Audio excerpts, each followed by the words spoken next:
লেখা ছিল পাসপোর্টে যে অ্যাকসেপ্ট ইসরায়েল, সব সব দেশে ভ্রমণ করা যাবে, এই অ্যাকসেপ্ট ইসরায়েল লেখাটা তুলে নিয়েছিল। তবে এটা নিয়ে বাংলাদেশ সরকারের যে একটা কুমতলব আছে তা আপনারা বুঝতে পারবেন সহজেই। কেননা তারা এই ফিলিস্তিন যুদ্ধ যখন লেগেছে, অর্থাৎ বাংলাদেশের জাতীয় নির্বাচনের আগে, 24 সালের নির্বাচনের আগের থেকে সরকার বারবার এই ফিলিস্তিন ইস্যু নিয়ে কথা বলতেছিল, ফিলিস্তিনের বিষয়ে মায়া কান্না দেখাচ্ছিল।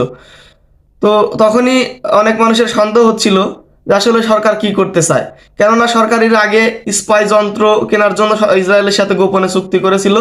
এটা যখন জানাজানি হয়ে যায়, আন্তর্জাতিক আদালতে যখন মামলা হয়, তখন সেই চুক্তিটা বাতিল হয়ে গেছিল। তো আমি যে বিষয়টা বলতে চাচ্ছি, যে এই যে কার্গো বিমান আসলো গার্মেন্টস পণ্য নেওয়ার জন্য, তারা গার্মেন্টস পণ্য নিতে আসতেই পারে, কিন্তু কেন ইসরায়েল থেকে আসতে হলো? তারা আবুধাবি থেকে আসতে পারতো, তারা দুবাই থেকে আসতে পারতো, তারা শারজা থেকে আসতে পারতো, পাকিস্তান, সৌদি